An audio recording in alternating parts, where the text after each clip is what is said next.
bien, nous reprenons après cette pause. Alors, vous voyez, c'est une pause qui continue. J'ai perdu ma co-animatrice préférée, Ariane, mais qui, je sais, va arriver.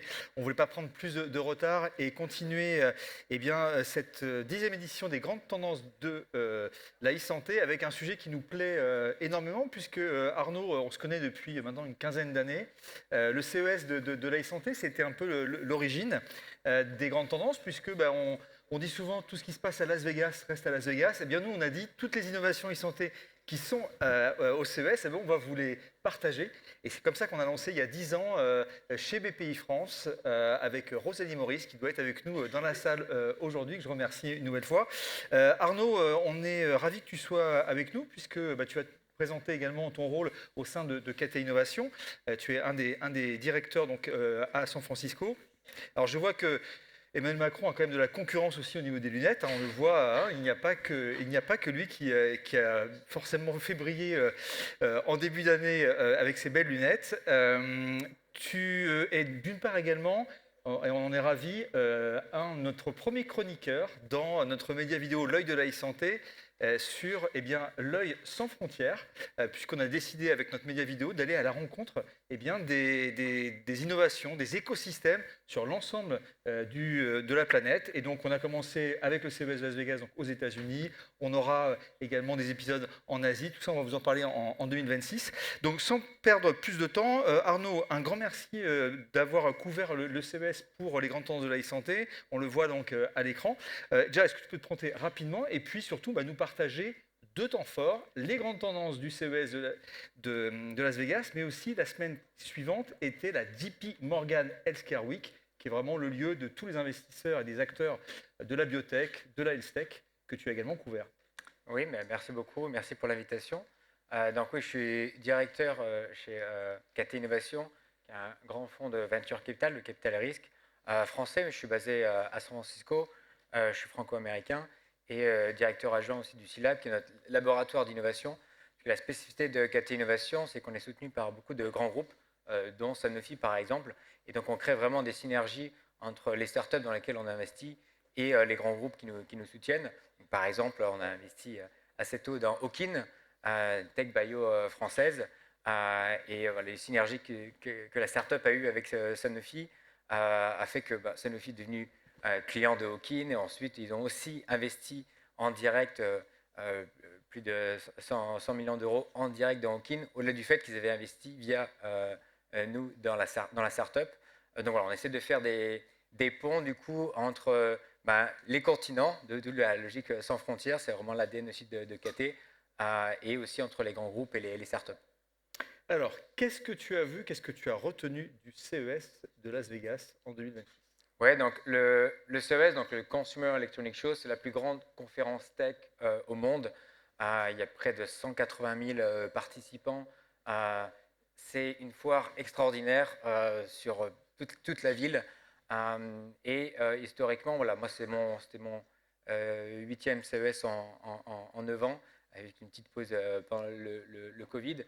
Il y a toujours trois grandes parties. La partie Smart Home, objet connecté pour la maison, la partie mobilité et la partie santé. Et cette année, le CES a défini qu'il y avait trois méga tendances qui allaient définir la prochaine décennie, dont la longévité. Et c'est extrêmement intéressant qu'une conférence tech, à la base en effet sur les objets électroniques, ait défini la longévité comme une méga tendance. Et en fait, encore une fois, la longévité, c'est cette idée de vivre en meilleure santé plus longtemps. Donc on ne parle pas de la fin de vie uniquement, et c'est une aspiration qui est aussi pour les plus jeunes et qui en fait recouvre toutes les activités que vous pouvez avoir dans votre vie, le sommeil, la nutrition, le sport, les connexions sociales, la santé mentale. Et donc en fait, il y a des solutions technologiques qui peuvent nous aider à chacun de ces piliers de la vie en termes d'habitudes saines. Donc c'est extrêmement intéressant de voir que c'était une des méga tendances que le CES a décrété, longévité. Donc voilà, il parle notamment de trois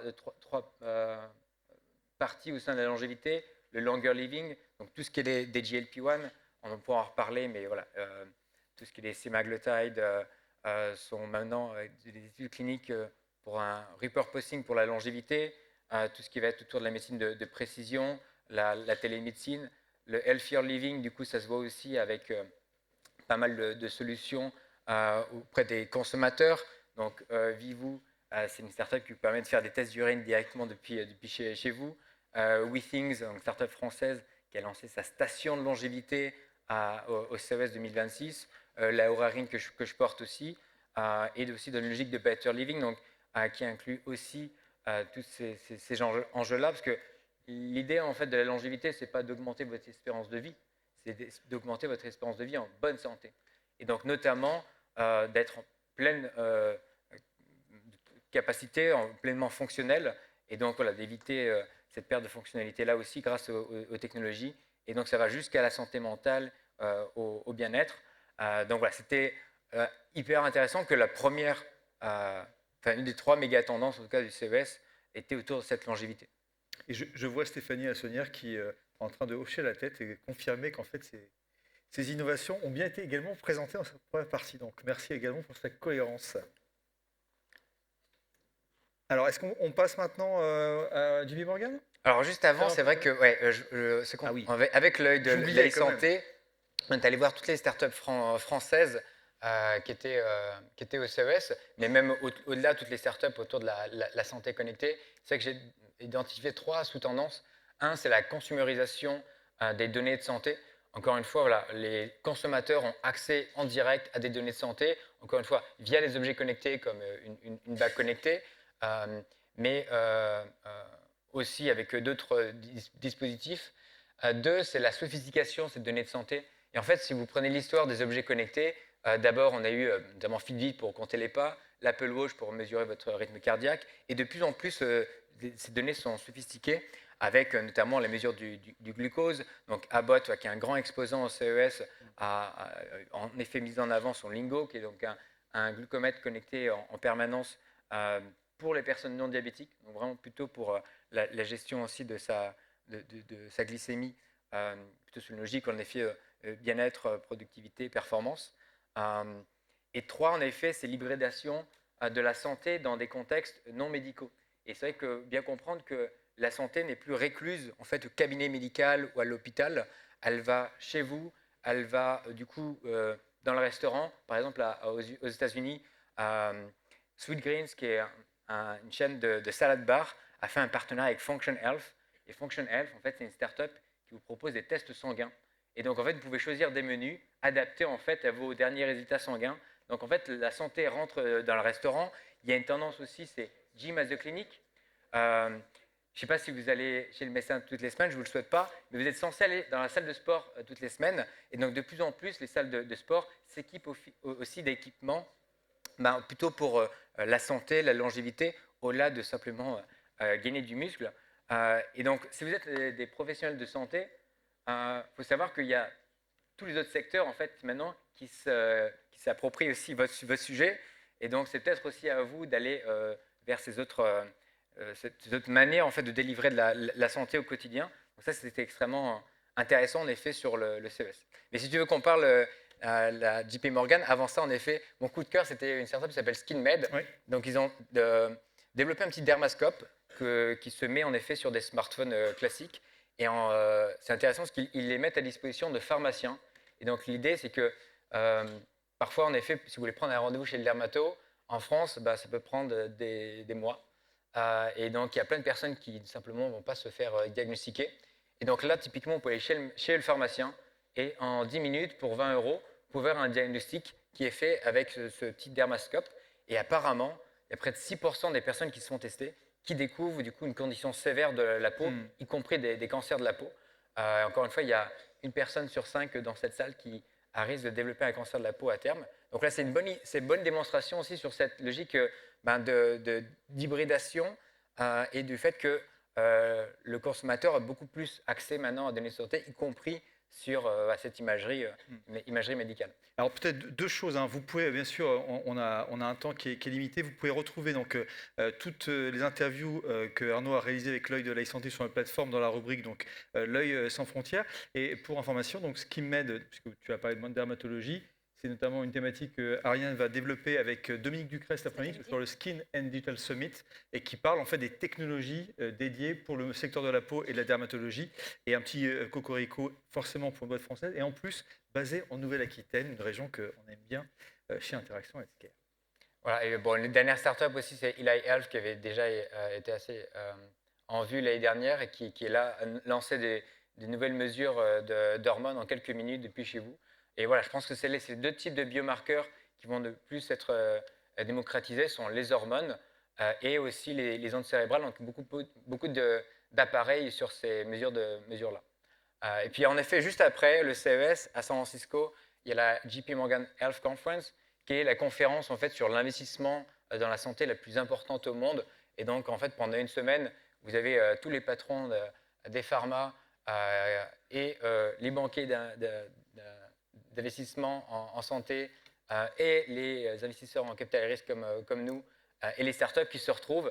Et donc, c'est assez marrant, mais dans toutes les rues de la ville, vous n'avez que des pubs autour de la santé. Donc, Novo Nordisk a annoncé, en effet, ce GLP-1 au format pilule à ce moment-là, ou Hawkin, typiquement, peut aussi faire des annonces. Et voilà, vu qu'on est investisseur de Hawkin, j'en reparle de plus en plus. Voilà, ils ont annoncé des partenaires à la fois avec NVIDIA et Anthropic. Donc voilà, de l'IA à la fois pour la découverte de nouveaux médicaments et aussi voilà, pour aider les professionnels de santé. Donc c'est un moment assez intense. Et puis voilà, moi j'ai organisé typiquement pour la deuxième fois un breakfast. Du coup, on a sélectionné avec mon collègue Paul les meilleures startups françaises qui viennent à San Francisco pour la JP Morgan Health sur les sujets IA, drug discovery et médecine de précision. C'est qu'il y a une délégation de près de 43 startups françaises qui sont venues quand même à San Francisco pour la conférence. Et donc, on les a fait pitcher devant des responsables d'innovation de Johnson & Johnson, de GSK, d'autres pharma. Donc, pour eux, c'est une opportunité de pitcher devant des clients potentiels américains et des co-investisseurs avec nous. Donc, voilà, c'est une belle opportunité. Et puis, moi, j'ai organisé un autre événement, parce que je dirige une communauté autour de la longévité, justement, qui s'appelle Don't Die San Francisco. Et j'ai organisé un événement autour des GLP-1. Comme je le disais, il y a de plus en plus d'études cliniques pour les repurposés. Donc à la base, les GLP-1, c'était pour le diabète, repurposés pour l'obésité. Là, il y a des études cliniques par rapport à la longévité. Parce qu'au-delà de la perte de poids, il y a apparemment des bienfaits sur, en effet, les maladies cardiovasculaires et autres. Donc, il y a cette hypothèse que potentiellement, ce soit un des premiers médicaments tels quels sur la longévité. Et en fait, si vous regardez les capitalisations boursières des groupes pharma, si vous prenez les groupes pharma qui sont sur le JP1, notamment Novo Nordisk et Eli Lilly, c'est à peu près la moitié de la capitalisation boursière des pharma dans le monde. Donc en fait, c'est comme si vous avez, pour les investisseurs, deux industries, le GLP-1, et puis toutes les autres maladies, tous les autres médicaments pour toutes les autres conditions. Mais donc finalement, c'est-à-dire que ça apporte aussi certains revenus, des capacités d'investissement, d'acquisition, ces GLP-1, et que ça peut ouvrir en fait une certaine disruption parce que on le sait que le premier facteur de risque sur quasiment toutes les maladies, notamment ce qu'on appelle les 4 chevaliers de l'apocalypse, cancer, maladies cardiovasculaires, métaboliques et neurodégénératives, le premier facteur de risque, c'est l'âge. Plus l'âge avance, plus ces risques de maladies augmentent. Donc potentiellement, et je crois que l'OMS a défini aussi le vieillissement comme certaines formes de maladies. Si vous réglez le problème de l'âge, vous réglez le problème racine de pas mal de maladies. Donc voilà, c'était assez intéressant d'ouvrir cette discussion-là.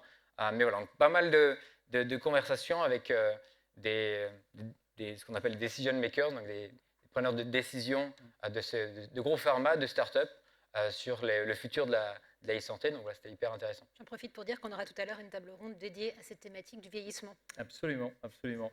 Merci Arnaud pour ce retour. Là aussi, on pourra continuer les échanges sur le hashtag e-santé26. Et si tu peux, mon cher Arnaud, cliquer une nouvelle fois, parce que si on parle de longévité, vous savez que les grands temps de la e-santé, c'est aussi parler de nos amis et nos confrères sur pas mal d'événements.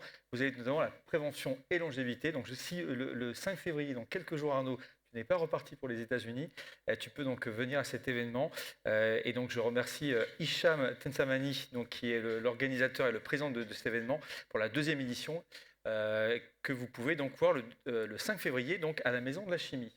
Arnaud, merci encore. Merci. Et on continue sur une table ronde qui va forcément te passionner, technologie numérique innovante.